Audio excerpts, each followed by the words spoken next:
Hey everyone, welcome to this explainer. Today, we're diving into something absolutely fascinating. We are literally going to hack the human body's fight or flight blueprint. We're talking all about adrenergic drugs.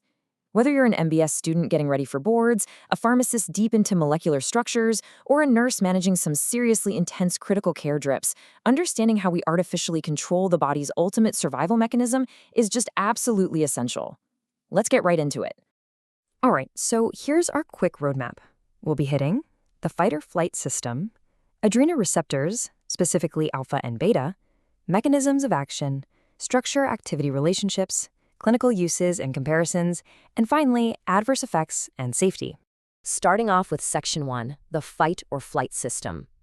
So think about this for a second. How exactly do we chemically hack the body's fight or flight response? I mean, when a patient's blood pressure just totally bottoms out or they're having a life-threatening asthma attack, we really rely on pharmacology to hijack that natural alarm system. To pull that off, we use the body's very own chemical language. We use catecholamines, molecules like norepinephrine, epinephrine, and dopamine. But where do those actually come from in the first place? Well, it all starts with the body's own natural assembly line. It's literally building these vital neurotransmitters from scratch. You start with a simple, everyday dietary amino acid, tyrosine. Through some slick enzymatic changes, tyrosine becomes DOPA, and then it converts into dopamine. Now, in some parts of the nervous system, the factory line just stops right there. But in adrenergic neurons and the adrenal medulla, that dopamine gets synthesized even further into noradrenaline, which you probably know as norepinephrine, and finally into adrenaline, or epinephrine. Understanding this natural factory line is really step one in learning how our drugs mimic it. Moving right along to Section 2, adrenoceptors, alpha and beta. Now, think of these alpha and beta protein receptors kind of like satellite dishes scattered all over the body's nervous system. They're just sitting right there on the surface of the target cells, in your heart, your lungs, your blood vessels, just waiting for a signal. Broadly speaking, they fall into alpha and beta categories, but then they get highly specialized into subtypes. We're talking alpha 1, alpha 2, beta 1, and beta 2. And here is the absolute crucial takeaway. It's wild how specific receptor subtypes trigger vastly different, highly localized actions. For example, when chemical messengers hit an alpha 1 receptor, bam, you get profound vasoconstriction, which aggressively drives up blood pressure. But if those same messengers bind to beta 2 receptors, they do something completely different. They trigger bronchodilation, opening up the airways and actually relaxing smooth muscle. So it's the exact same overarching sympathetic system, but with beautifully specific, specialized local effects. Let's move to Section 3, mechanisms of action. Okay, let's lay down a quick fundamental definition, sympathomimetics. These are basically drugs that partially or completely mimic the action of our endogenous noradrenaline and adrenaline. Pretty straightforward, right? But the how is where it gets really interesting. Because, you see, they don't all pull off this mimicry the exact same way. Direct-acting drugs, they're bold. They bypass the neuron entirely, march right up to the postsynaptic target cell, and directly activate those receptors. Indirect-acting agents are a bit more sneaky.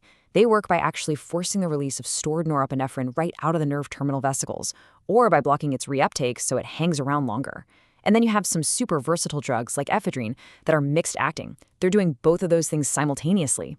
All right, Section 4, structure-activity relationships. Now we're really stepping into the pharmacist's domain.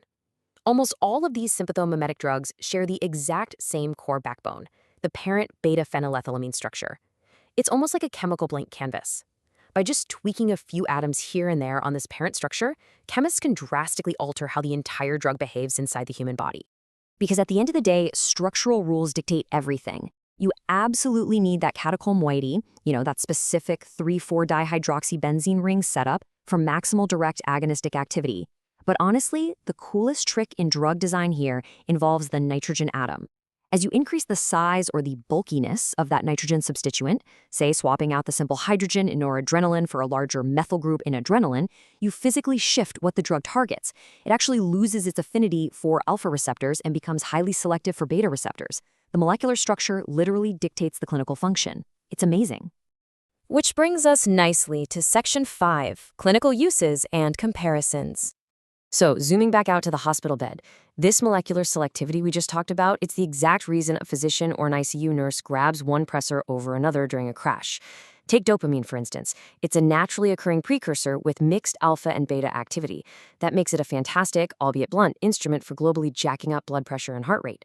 But dobutamine, that is a synthetic drug uniquely engineered to focus almost entirely on beta-1 receptors. It mainly increases the heart's contractility, the actual physical squeeze of the muscle, with very minimal effects on the heart rate itself. And let me tell you, that is a massive targeted advantage when you're treating a fragile, failing heart.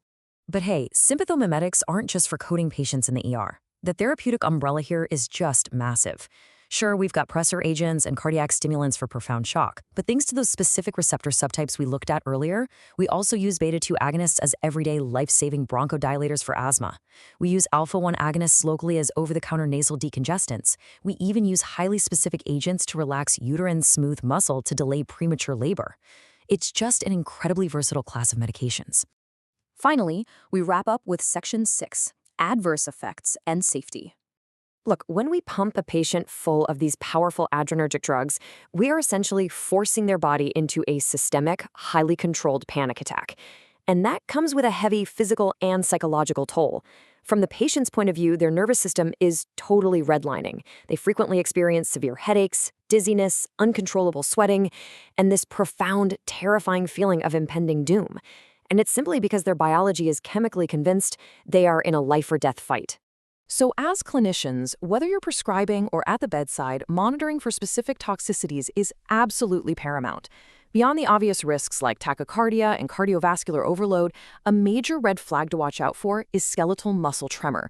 Now, this isn't just a patient shivering. It's specifically caused by the unintended activation of presynaptic beta-2 receptors on somatic motor neurons. We also have to be hypervigilant about drug tolerance. With chronic use, the body will actually downregulate its own receptors to defend against all that overstimulation, which sadly makes our life-saving drugs less effective over time. All of this leaves us with a really fascinating question. How might our rapidly growing understanding of molecular targeting actually eliminate these side effects altogether one day? Just imagine, if we can perfectly map the structure-activity relationship, could we eventually design a beta agonist that opens up the airways instantly without ever causing a single muscle tremor or a skipped heartbeat? The future of perfectly tailored, side-effect-free pharmacology is definitely the next great medical frontier. Thanks so much for joining me for this explainer. Keep learning, and I'll catch you in the next one.